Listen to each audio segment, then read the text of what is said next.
Hi every one. വലിയ മുഖവുരയൊന്നുമില്ലാതെ ഈയിടെ വായിച്ച മനസ്സിനെ തൊട്ട ഒരു പുസ്തകത്തിൻ്റെ വിശേഷണങ്ങളെക്കുറിച്ചാണ് ഇന്ന് നമ്മൾ പറയുന്നത്.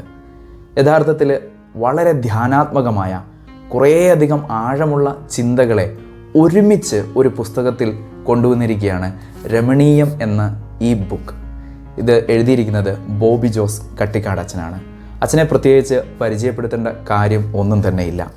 നിശബ്ദതയിൽ, ഏകാന്തതയിൽ ഒരു റാന്തൽ വെട്ടം കണക്കെ നമുക്കൊക്കെ കൊണ്ടു നടക്കാവുന്ന മനോഹരമായ ഒരു പുസ്തകം. 45ഓളം അധ്യായങ്ങളാണുള്ളത്. സത്യം ആദ്യം പറയട്ടെ, ഞാൻ ശരിക്കും 35 അധ്യായങ്ങളെ വായിച്ചിട്ടുള്ളൂ. 10 അധ്യായങ്ങൾ വായിച്ചിട്ടേ ഇല്ല.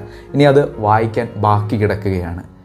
അത്രമേൽ മനോഹാരിത ഈ പുസ്തകത്തിനുണ്ട് എന്ന കാര്യത്തിൽ യാതൊരു സംശയവുമില്ല. ഫിലോസോഫിക്കലാണ്, തിയോളജിക്കലാണ്, അതേപോലെ തന്നെ മനുഷ്യനെ തൊട്ട് അടുത്ത് അറിയുന്ന വിചാരങ്ങളും വികാരങ്ങളെക്കുറിച്ചുമാണ് പുസ്തകം പ്രതിപാദിച്ചിരിക്കുന്നത്. ശരിക്കും നമ്മളൊക്കെ പറയില്ലേ, നമ്മളൊരു ധ്യാനം കൂടി, അല്ലെങ്കിൽ ഒന്ന് സിറ്റ് ബാക്ക് ചെയ്ത് റിലാക്സ് ചെയ്ത് പുതിയൊരു തോട്ട് പ്രോസസ്സിലൂടെ കടന്നു പോയിട്ട് റീജുവനേറ്റ് ചെയ്ത് പുറത്തേക്കൊക്കെ വരിക എന്ന് പറയില്ലേ, ആ ഒരു സ്റ്റൈലിലാണ് യഥാർത്ഥത്തിൽ ഈ പുസ്തകം നമ്മളെ കൊണ്ടുപോകുന്നത്. ഇത്ര വലിയ ലോകത്ത് ഇത്ര കണ്ട് വാശിയോടെ ഓടുന്ന മനുഷ്യൻ ഇതാ ഇത്രയേ ഉള്ളൂ എന്ന് ഈ 255ഓളം പേജുകളിലൂടെ കടന്നു പോകുമ്പോൾ നമുക്ക് യഥാർത്ഥത്തിൽ മനസ്സിലാവും. വെളിച്ചത്തിൻ്റെ 100 കണങ്ങൾ മനസ്സിൽ സൂക്ഷിക്കുന്നവർക്ക് മറുലോകത്തേക്കുള്ള, ആന്തരിക ലോകത്തുള്ള തുറന്ന ആകാശത്തെ കാണിച്ചു കൊടുക്കുവാൻ ജീവിതം സമർപ്പിച്ച ഒരു ആത്മീയ ഗുരുവിൻ്റെ പ്രബോധനങ്ങളിൽ നിന്ന് തിരഞ്ഞെടുത്ത കുറിപ്പുകളാണിവ.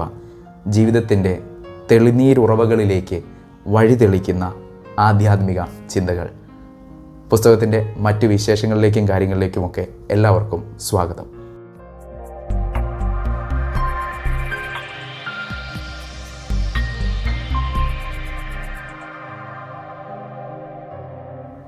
പുസ്തകത്തിലെ അധ്യായങ്ങളെ ഞാൻ നിങ്ങൾക്കൊന്ന് ജസ്റ്റ് പരിചയപ്പെടുത്താം. ഉടൽ, കുന്ന്, വീട്, ഓരം, നിസ്വർ, സ്നാനം, ക്ഷണികം, നിശ്വാസം, വൈദ്യം, യാനം, അഴി, രാവ്, അവബോധം, നിശബ്ദത. അങ്ങനെ നിശബ്ദതയിൽ ഒരു വലിയ സ്പീഡൊന്നും കാണിച്ച് വായിക്കാതെ സ്നെയിൽ പേസിൽ വളരെ ശാന്തമായിരുന്ന് ഒന്ന് അലിഞ്ഞു ചേർന്ന് വായിക്കേണ്ട മനോഹാരിത നിറഞ്ഞ നല്ല ഒരു പുസ്തകമെന്ന് തന്നെ പറയാം. ഇതിൽ നിലച്ച ഘടികാരം എന്നൊക്കെ പറയുന്ന ജീവിതത്തോട് ബന്ധപ്പെട്ട് കിടക്കുന്ന വലിയൊരു ചിന്തയുണ്ട് കേട്ടോ. പിന്നെ പല കഥാപാത്രങ്ങൾ പല നോവലുകളിൽ നിന്ന് നമ്മെ തൊട്ടറിഞ്ഞ് അവർ പുറത്തേക്ക് ഇറങ്ങി പോകുന്നതായിട്ട് നമുക്ക് തോന്നുന്നു. ഇപ്പം ഞാൻ പെട്ടെന്ന് ഓർക്കുന്നത്, എനിക്ക് തോന്നുന്നു മിസ് ഹാവിഷാം എന്ന് പറയുന്ന ഒരാളാണെന്ന് തോന്നുന്നു. അവർ ഇങ്ങനെ തന്നെ ആരും സ്നേഹിക്കാനില്ല എന്ന് പറഞ്ഞിട്ട് കൂടി ലോകത്തെ കുറേ കൂടി ഭംഗിയായി കാണാൻ വേണ്ടി സ്വയം ഒന്ന് ഡ്രസ്സപ്പ് ചെയ്ത് എല്ലാവരുടെയും മുന്നിൽ അവതരിക്കുന്ന ആ കഥാപാത്രമൊക്കെ എത്ര മനോഹാരിതയോടെ, എത്ര സൂക്ഷ്മതയോടു കൂടിയാണ് നമ്മുടെ മുൻപിൽ ഈ പുസ്തകത്തിൽ അവതരിപ്പിച്ചതെന്ന് നമുക്ക് വായിച്ചു പോകുമ്പോൾ മനസ്സിലാവുമെന്നുള്ളതാണ്. എൻ്റെ അതിഥിയാവുക, എൻ്റെ മനയിലേക്ക് കടന്നു വരിക എന്ന് പറഞ്ഞ് നമ്മുടെ ഇപ്പോൾ ബ്രഹ്മയുഗത്തിൽ മമ്മൂട്ടി പറയുന്ന പോലെ യഥാർത്ഥത്തിൽ ബോബിച്ചൻ പറയുന്നത്, ഈ പുസ്തകത്തിലേക്ക് നിങ്ങളൊരു അതിഥിയായി വരിക, ഇവിടെ ഈ മനയിൽ, ഈ പുസ്തകത്തിൽ നിങ്ങൾ താമസിക്കുക, ജീവിക്കുക. കാരണം ഇതിലെ 1-2 വാചകങ്ങൾ എടുത്ത് ഒരു ദിവസം കൊണ്ട് നമുക്കങ്ങനെ വായിച്ച് തീർത്തു പോകാവുന്ന ഒരു രീതിയല്ല. മറിച്ച് നമ്മുടെ ജീവിതത്തിൽ ഉടനീളം നമുക്ക് പ്രാക്ടീസ് ചെയ്ത് മുന്നോട്ട് പോകാവുന്ന ഒരു ബുക്ക് യുഗം തന്നെ കണ്ടെത്താൻ കഴിയുന്ന മനോഹാരിത നിറഞ്ഞ മറ്റൊരു പുസ്തകം എന്ന് തന്നെ ഇതിനെ നമുക്ക് ഉറപ്പായിട്ടും വിളിക്കാം. വില 260 രൂപയാണ്. പക്ഷേ അത് ശരിക്കും വസൂലാണെന്ന കാര്യത്തിൽ യാതൊരു സംശയമില്ല. കാരണം വായിച്ചു കഴിയുമ്പോഴേക്കും യഥാർത്ഥത്തിൽ നമുക്ക് തന്നെ സ്വന്തമായിട്ടൊരു ഫിലോസഫി ഉണ്ടായിരിക്കും, ഒരു തിയോളജി ഉണ്ടായിരിക്കും, നമ്മളൊരു പുതിയ ആളായി മാറിയിരിക്കും. അതിന് തർക്കമൊന്നുമില്ല. വളരെ സ്ട്രൈക്കിംഗ് ആൻഡ് ഒരു അൺഫർഗറ്റബിൾ പേജ് എന്നൊക്കെ പറയാവുന്ന ഒന്ന് ഞാൻ നിങ്ങൾക്ക് വേണ്ടി വായിക്കാം. ഗീതാഞ്ജലി. ജനനം 1961 ജൂൺ 12, മരണം 1977 ഓഗസ്റ്റ് 11 ബോംബെ. 16 സംവത്സരങ്ങളുടെ ധന്യത. ഭൂമി അവൾക്കൊരു സത്രമായിരുന്നു. നീണ്ട യാത്രയ്ക്ക് പോകുമ്പോൾ സ്നേഹത്തിൻ്റെയും പ്രാർത്ഥനയുടെയും പൊതിച്ചോറ് കെട്ടി അലിവോടെ പിന്നിൽ നിന്ന സത്രം. കണ്ണുകളിലും മനസ്സിലും കിനാവിൻ്റെ വൃക്ഷങ്ങൾ പൂത്തുലഞ്ഞു നിൽക്കേണ്ട കൗമാരത്തിൻ്റെ ഇടനാഴികകളിലൊന്നിൽ അവളെ കാത്തുനിന്നിരുന്നത് രക്താർബുദത്തിൻ്റെ അശനി പാദമായിരുന്നു. ദൈവമേ, എൻ്റെ ഹൃദയത്തെ നീ തകർത്തുകൊള്ളുക, എന്നാൽ ആരും അതറിയല്ലേ. എൻ്റെ വേദന സഹിക്കുവാൻ ഞാൻ കരുത്തു നേടിയിരിക്കുന്നു. എന്നാൽ അവരുടെ വേദന എനിക്ക് താങ്ങാനാവില്ലല്ലോ. നാളത്തെ പ്രഭാതത്തെ സ്വാഗതം ചെയ്യാനാവില്ലേ എന്ന് ഓരോ രാവിലും കരുതുന്ന, കാറ്റിലുലയുന്ന ഒരു ചുരാതിൻ്റെ വെട്ടത്തിൽ മനസാന്നിധ്യത്തോടെ ശാന്തിയോടെ നിൽക്കുന്ന ഒരു പെൺകുട്ടി. ഇത് നമുക്ക് മറക്കാൻ പറ്റില്ല. പുസ്തകത്തിൽ ഇങ്ങനെയുള്ള ഒരുപാട് കഥാപാത്രങ്ങളുണ്ട്. അബ്ദുൽ കലാമിനെ സ്പർശിച്ച പുസ്തകങ്ങളെക്കുറിച്ച് ഒരു പ്രതിപാദ്യമുണ്ട്.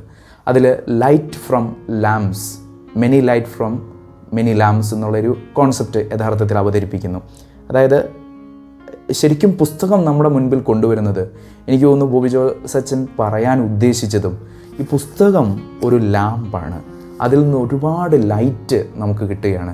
അബ്ദുൽ കലാം അദ്ദേഹത്തിൻ്റെ ജീവിതത്തിൽ ലൈറ്റ് ഫ്രം മെനി ലാംപ്സ് എന്ന പുസ്തകം എങ്ങനെ തന്നെ സ്പർശിച്ചു എന്ന് വളരെ വ്യക്തമായിട്ട് പറഞ്ഞു വെക്കുന്നുണ്ട്. ആന്ദ്രേ എസ്കോബാർ അദ്ദേഹത്തിൻ്റെ തോൽവിയെക്കുറിച്ച് കൃത്യമായിട്ട് ലോകത്തിന് പറഞ്ഞു കൊടുക്കുകയാണ്. ഞാൻ ഇങ്ങനെ തോറ്റുപോയി. ചെസ്സ് നമ്മൾ കളിക്കാറുള്ളതാണ്. രാജാവും കാലാളും ഒരേ പാത്രത്തിലേക്കാണ് പിന്നീട് മടങ്ങേണ്ടത് എന്ന് ആ ചെസ്സിലെ കരുക്കൾക്ക് വ്യക്തതയുണ്ട്. പക്ഷെ കളിക്കുന്ന മനുഷ്യന് ജയം മാത്രമാണ് മനസ്സിലുള്ള ചിന്ത എന്നുള്ളതാണ്. മറ്റൊരു തോട്ട് എൻ്റെ ഹൃദയത്തിൽ ഇങ്ങനെ തങ്ങി നിൽക്കുന്നത്, I may not be better than the other but I can be bit of a difference. അപ്പോൾ പിന്നെ വളരെ ഫണ്ടമെൻ്റലായിട്ട് മതത്തെയൊക്കെ കാണുന്ന വളരെ കലുഷിതമായൊരു ലോകത്തിലേക്ക് രോഗത്തോടെ നമ്മളെ കൂട്ടിക്കൊണ്ടു പോകുന്ന ചിന്തകളുള്ളവരുടെ ഇടയിൽ ജീവിക്കാൻ വലിയ പാടാണ്. അപ്പം അങ്ങനെയുള്ളവർ യഥാർത്ഥത്തിൽ ചിന്തിക്കേണ്ടത്, is my god so cheap to attack the other എന്നൊന്ന് ചിന്തിച്ചാൽ മാറി നടക്കാവുന്നതേ ഉള്ളൂ. കാരണം മറ്റുള്ളവനെ ആക്രമിക്കാൻ, അവനിലേക്ക് എൻ്റെ വിശ്വാസം അടിച്ചേൽപ്പിക്കാൻ തക്ക വിധം എൻ്റെ ദൈവം അത്രമേൽ ചീപ്പാണോ എന്നൊന്ന് ചിന്തിച്ചു തുടങ്ങിയാൽ അവിടെ മനുഷ്യനും സമൂഹവും ഒക്കെ കുറെ കൂടി ഉന്നതങ്ങളിലേക്ക്, വലിയ ചിന്തകളിലേക്ക് മാറുമെന്നതിൽ തെല്ലും തർക്കമില്ല എന്നുള്ളതാണ്. ഒരു കുഞ്ഞു കഥ പറഞ്ഞ് നമുക്ക് അവസാനിപ്പിക്കാം. ഒരു ഗുരുവും കുറേ ശിഷ്യന്മാരും ഒന്നിച്ചൊരിടത്തിരിക്കുകയായിരുന്നു. അപ്പോൾ തങ്ങളിലേക്ക് എന്തുമാത്രം, അല്ലെ അപരനിലേക്ക് എന്തുമാത്രം വിശ്വാസം അർപ്പിക്കണം എന്ന ഒരു ചോദ്യ പ്രതിപാദ്യ വിഷയമായിരുന്നു അവരുടെ ഇടയിൽ അപ്പോഴുണ്ടായിരുന്നത്.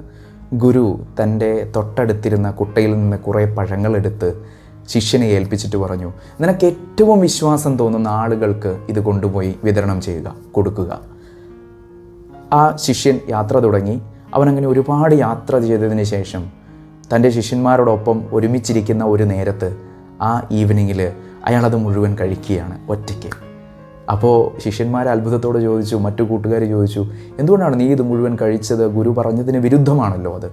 അപ്പോൾ അയാൾ പറഞ്ഞു, I believe in my self the most. ഞാൻ എന്നിൽ തന്നെയാണ് ഏറ്റവും കൂടുതൽ ട്രസ്റ്റ് ചെയ്യുന്നത്. എന്നിലാണ് കൂടുതൽ വിശ്വാസം അർപ്പിക്കുന്നത്. നമുക്ക് കുറേ കൂടി ഹമ്പിളാവാൻ പറ്റുന്ന, കുറേ കൂടി നമ്മുടെ ഫൊർഗോട്ടൺ ഇയേഴ്സിനെ തിരിച്ചു പിടിക്കാൻ പറ്റുന്ന, അല്ലെങ്കിൽ ആരെങ്കിലും സ്റ്റീൽ ചെയ്ത് കൊണ്ടുപോയ വർഷങ്ങളെ തിരിച്ചു കൊണ്ടുവരാൻ പറ്റുന്ന ഒരു നല്ല മുളന്തണ്ടായി മാറാൻ കഴിയുന്ന, കുറേ കൂടി മനോഹാരിത കൊണ്ടുവരാൻ കഴിയുന്ന, ചെറിയ കാര്യങ്ങളുടെ ഒടേതമ്പുരാനായി ജീവിക്കാൻ കഴിയുന്ന ഒരു തലത്തിലേക്ക് നമ്മളെ ഈ പുസ്തകം ഉയർത്തുമെന്ന കാര്യത്തിൽ എനിക്ക് സംശയമൊന്നുമില്ല. അപ്പോൾ അതുകൊണ്ട് തീർച്ചയായിട്ടും നിങ്ങൾക്കൊരു സാഹചര്യം കടന്നു വരികയാണെങ്കിൽ തീർച്ചയായിട്ടും ഈ പുസ്തകം എവിടുന്നെങ്കിലും ഒന്ന് വാങ്ങി വായിക്കാനോ, അല്ലെങ്കിൽ നിങ്ങളുടെ സ്വന്തമായ ലൈബ്രറിയിലേക്ക് ഇതൊന്ന് മുതൽക്കൂട്ടാക്കി കൊണ്ടുവരാനോ നിങ്ങൾ ശ്രമിക്കണം. തീർച്ചയായിട്ടും ഞാൻ പറയുന്നു, ഒരു പുസ്തകം ഒരു ലൈബ്രറിയിൽ വെക്കും പോലെ തന്നെ യഥാർത്ഥത്തിൽ ഈ പുസ്തകത്തിനുള്ളിൽ ഒരു ലൈബ്രറി ഈ ഗ്രന്ഥകർത്താവ് ഒളിപ്പിച്ചു വെച്ചിട്ടുണ്ട്. അത് ഒന്നല്ല 100 തരം. അപ്പോൾ അതുകൊണ്ട് തീർച്ചയായിട്ടും ഈ പുസ്തകം ഒന്ന് വായിക്കുക. നുറുങ്ങ് ചിന്തകളിലേക്ക്, ധ്യാനാത്മകമായ ഒരു ജീവിതത്തിലേക്ക് അത് എല്ലാവരെയും നയിക്കട്ടെ. മറ്റൊരു പുസ്തകവും അതിൻ്റെ വിശേഷങ്ങളുമൊക്കെ ആയിട്ട് നമുക്ക് വീണ്ടും കാണാം. Till then, take care. Bye bye.